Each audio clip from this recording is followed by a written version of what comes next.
Bonjour à tous et bienvenue dans cette nouvelle vidéo des Dessous de l'Histoire. Aujourd'hui, nouvelle vidéo non pas sur le thème français, mais sur le thème du Pacifique. Je vous emmène découvrir l'une des batailles méconnues de ce conflit, mais tout autant insolite. Alors accrochez-vous bien car c'est parti!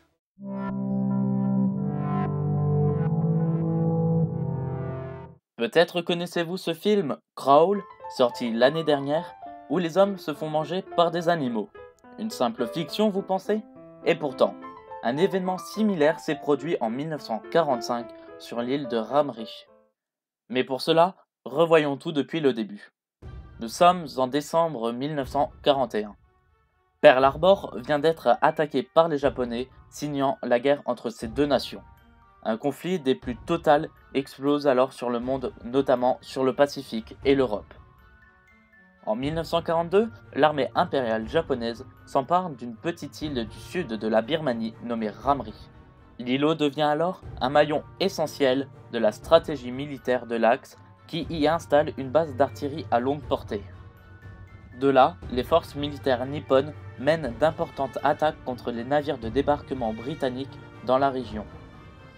Lorsque le site est découvert par les renseignements anglo-américains, son élimination devient alors une des priorités de la Royal Navy.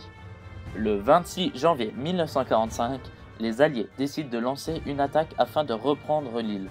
À savoir que le commandement japonais avait envoyé sur l'île sa meilleure unité d'élite, le premier corps de commando de marine considéré comme inégalable pour parer les attaques de l'infanterie mobile. En face des troupes nippones se trouve le chef de bataillon aéroporté britannique, Andrew Wirth, qui était un officier rusé, ainsi que ses hommes. Alors que les combats faisaient rage depuis quelques semaines, les Britanniques préparèrent une offensive destinée à reconquérir l'île. Wirth décida alors d'envoyer un groupe de reconnaissance au cœur de l'île. Ils y découvrirent des mangroves. Rien de plus normal, me direz-vous. Et pourtant, ces mangroves changeront à jamais le destin de cette bataille.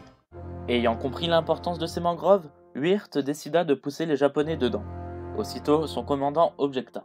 Nos équipements et armements ne sont pas adaptés au marécage, contrairement aux Japonais, dotés d'uniformes spéciaux et d'armes blanches. Nous perdrons tout. Mais le chef de bataillon avait répondu, confiant, « Fais-moi confiance et tu vivras ». C'était décidé, les Japonais seraient poussés dans les marécages. 19 février 1945, jour J. Les troupes anglaises sous le commandant de Wirth, qui sont pourtant mal équipés pour ce type de combat, réussissent à pousser plus de 1 millier de soldats d'élite japonais au fond de ces marécages. La division nippone s'imagine alors avoir obtenu un avantage certain, car elle est mieux préparée à ce type de terrain. Et pourtant, à ce moment-là, le chef du bataillon aéroporté britannique ordonna de se retirer progressivement vers la côte en laissant à l'avant une section réduite couverte par l'artillerie. Une fois le gros des troupes replié, les officiers britanniques qui observaient la situation avec leurs jumelles ont assisté à une scène on ne peut plus étrange.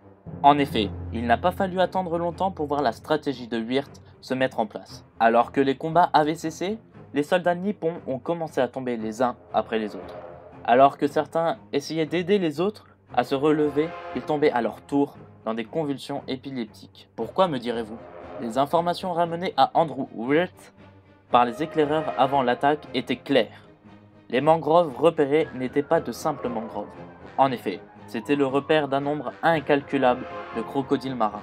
Ces crocodiles mesurant près de 6 mètres de long et pouvant peser près de 1 tonne possèdent la morsure la plus puissante du règne animal. C'est grâce à ces crocodiles que le chef du bataillon aéroporté britannique avait décidé de changer ses plans à la dernière minute.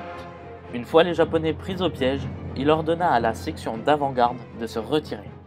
Pendant les 2 heures qui ont suivi, les Britanniques observaient tranquillement depuis une colline la disparition de l'armée impériale japonaise. Les meilleures troupes nippones disparaissaient petit à petit sans que les Britanniques n'aient à ouvrir le feu. Imaginez-vous, sur les 1215 soldats qui composaient cette unité d'élite, seuls une vingtaine sont retrouvés vivants le lendemain. Aujourd'hui encore, la bataille de Ramri est considérée comme le plus grand massacre d'hommes par des animaux. Le naturaliste Bruce Wright, qui a participé à la bataille, affirme que les crocodiles ont dévoré la majorité des soldats japonais. Il écrira après-guerre. Cette nuit était la plus horrible pour les soldats. Les Japonais, en sang, éparpillés dans les marécages noirs, hurlaient et se faisaient dévorer par les reptiles, et les bruits inquiétants des déplacements de crocodiles ressemblaient à une cacophonie de l'enfer. Peu ont insisté à une telle scène dans leur vie. À l'aube, les charognards sont arrivés pour nettoyer ce qui restait des 1000 soldats japonais qui étaient alors entrés dans les marécages de Ramri. Seulement une vingtaine ont été retrouvés en vie. Une enquête de la commission spéciale de la cour martiale menée 2 mois plus tard a montré que l'eau de ces marécages de 3 km de superficie était composée à 24% de sang humain. La bataille de Ramri prit fin par ce carnage. Étant considérée comme le plus grand massacre d'hommes par des animaux, elle a sa place dans le livre Guinness des records. Merci d'avoir regardé cette vidéo, on se retrouve très prochainement pour un nouveau morceau d'histoire.